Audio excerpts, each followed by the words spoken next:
All right, if you're learning Spanish, you have definitely been there. You learn a rule, you feel good about it, and then bam, a verb shows up that just breaks it.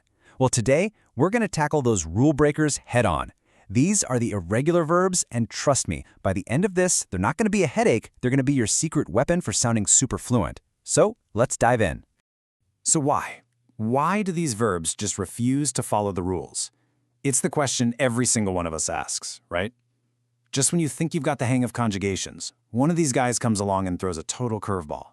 It can feel so random, so frustrating. But here's the thing, it's not random at all. These aren't mistakes in the language. They're actually the most important, most common verbs there are.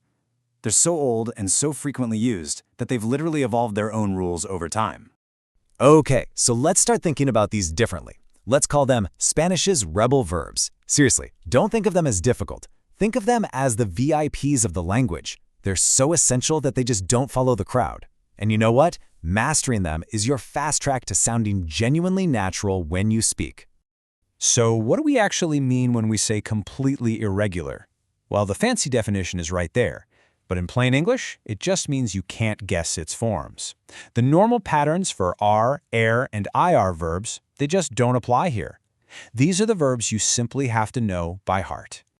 So, how can you spot one of these rebels in the wild? There are basically 3 dead giveaways. First, the core of the verb, what we call the stem, it changes all over the place. Second, the endings just look weird. They don't match up with what you'd expect. And third, some of the forms just seem to pop out of thin air. You see that combo? You're definitely looking at a rebel verb. Now for the good news, and this is really good news. You don't have to go memorize hundreds of these things. Nope. To really get a handle on this, you just need to focus on a core group. We're going to call them the irregular 6. These are the most common verbs you will ever use. Get these down, and I promise you unlock like a massive chunk of everyday conversation. All right. First up is the absolute king of irregular verbs, ser. This is one of your to-be verbs. Now, just take a look at this. You start with ser, and you get yo soy, tú eres, él es. See that? None of these forms look anything like the original verb. This is what we're talking about. It's the ultimate rebel. So when do you use it? Think of ser for permanent things, for essential qualities. It's about what something is at its core. Yo soy estudiante. I am a student. That's part of your identity, right? It's who you are. That's a job for ser. But wait a minute. There's another to-be verb? Yes, meet estar. This one is all about temporary states and your location, how you are or where you are. And look, it's got its own completely different set of forms. Yo estoy, tú estás, and pay close attention to those accent marks. They are super important. And here's the perfect way to think about it. Yo estoy cansado. I am tired. Being tired isn't who you are forever, it's how you feel right now. It's a temporary condition, so you use estar.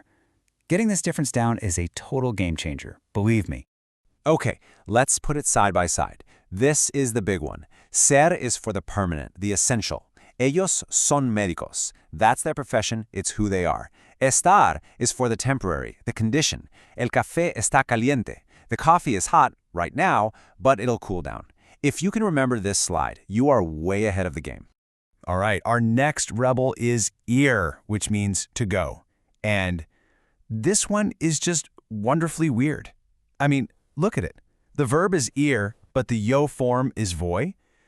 Where did the V even come from? There is zero logical connection. This is pure rebellion, and you just got to memorize it. And you are going to use this verb constantly.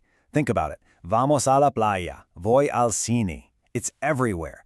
Here we have nosotros vamos a la escuela, a super common everyday sentence, and it's all thanks to this little rebel verb. Okay, next up is dar, to give.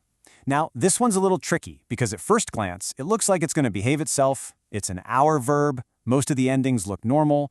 But then you get to the yo form. It's doy. That oy ending is the classic signature of a rebel verb in disguise. And here we see it in a simple action. Ella da regalos. She gives gifts. See?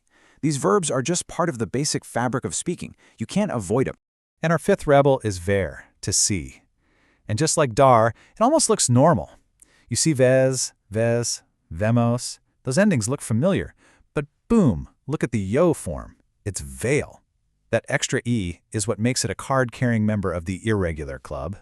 And of course, here's a phrase you'll probably say a lot. Yo veo la televisión. I watch TV. This is a perfect example of why that little irregularity in the yo form is so important. It's the one you use to talk about yourself all the time.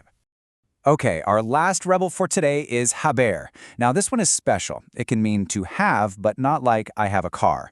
It's a helping verb.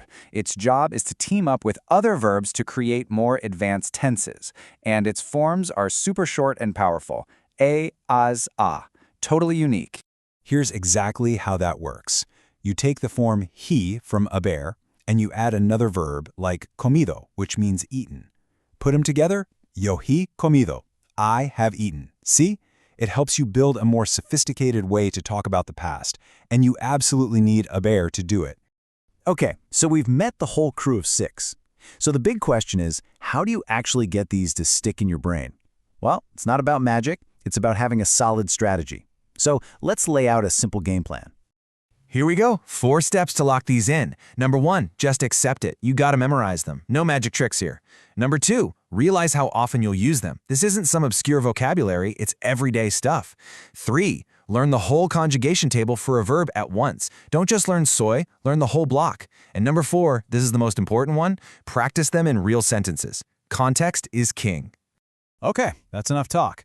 Let's see if this is actually sinking in. Time for a little pop quiz, a quick challenge. You ready? Let's do it. All right, take a look at these 3 sentences. Your job is to fill in the blank. For the first 2, I gave you the verb. But for that last one, you got to pick between ser and estar first. So go on. You can pause right here and think it over for a second. No pressure. Okay, you ready for the answers? Here they are. Number 1 is yo soy estudiante, because being a student is your identity. Number 2 is nosotros vamos al cine. That's our friend ir in action. And the last one, the tricky one, is yo estoy en casa ahora, because your location right now is temporary. How'd you do? Awesome job. So there you have it. You've met the rebels, and now you have the keys to unlock so many more conversations. These 6 verbs are, no joke, the engine of everyday Spanish. So the real question isn't if you can use them, it's what are you going to say first? Get out there and start a conversation. Thanks so much for watching.